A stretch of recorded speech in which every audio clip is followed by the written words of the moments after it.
You want to know what's the most regulating thing for the nervous system? Despite what you might think, it's not mindfulness, it's not meditation, it's not breath work. All of these things are valid. All of these tools and practices are valid. But there's an important foundation that must be laid first in order for these tools to be supportive and effective in the ways that we might hope them to be. I spent the last 3 to 4 years stuck in survival mode. I felt like I couldn't see myself clearly. I felt all of these fears, doubts, and just questions coming up to the surface. I felt intense waves of emotion on a daily basis. I would find myself crying, humbled on the floor multiple days a week. I felt so lost.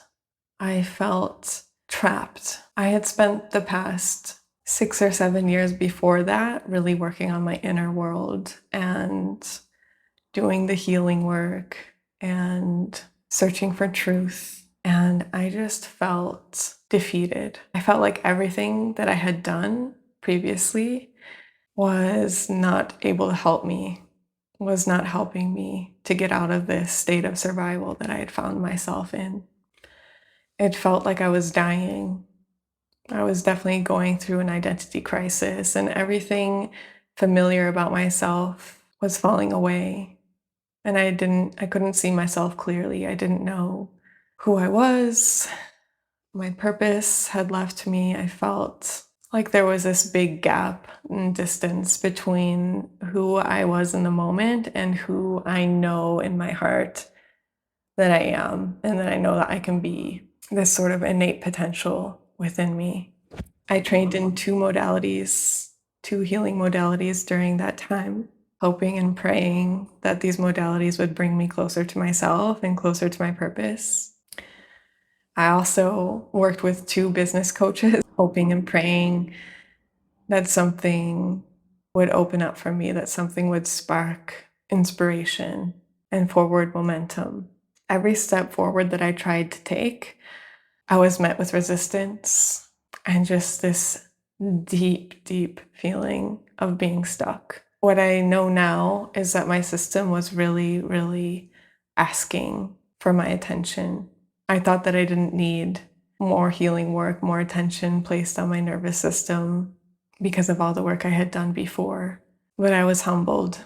I had to go back to the basics and really let go of a lot of the things that I learned and was taught in the wellness spaces and in spirituality. In that journey, I discovered that healing is really meant to be simple. It's meant to be accessible. It's not meant to be this mystery that we're all searching for, like that magic pill, that one thing that's gonna finally help us align ourselves with our destinies. It's meant to be simple and accessible because God does not want us to suffer.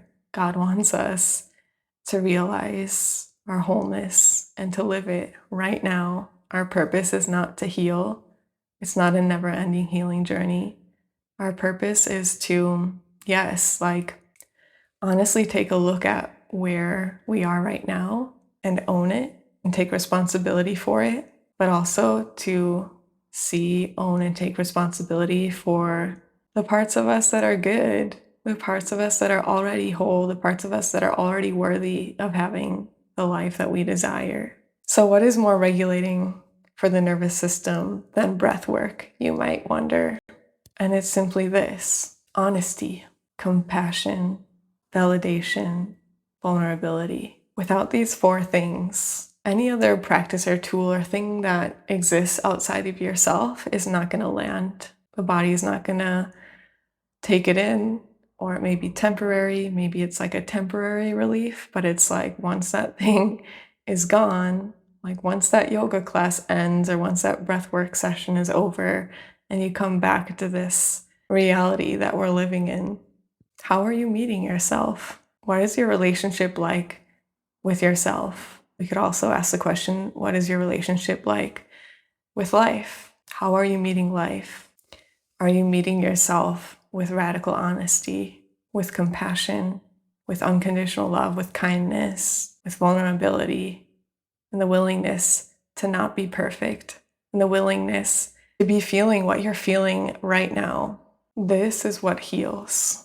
This is what helps the body, the nervous system, the mind, the inner child, the emotional world feel safe. You don't need to be perfect. You don't need to be a deified version of yourself. You don't need to be 100% healed. You can still have challenging emotions. You can still have wounds and parts of you that are broken, and also be regulated at the same time when you meet yourself in this way. Unconditional love doesn't ask us to be whole. It asks us to be real, to be unapologetically who we are in this moment with all our scars, to be present with our whole story, to see ourselves honestly but kindly. So this is an invitation for you to try it out.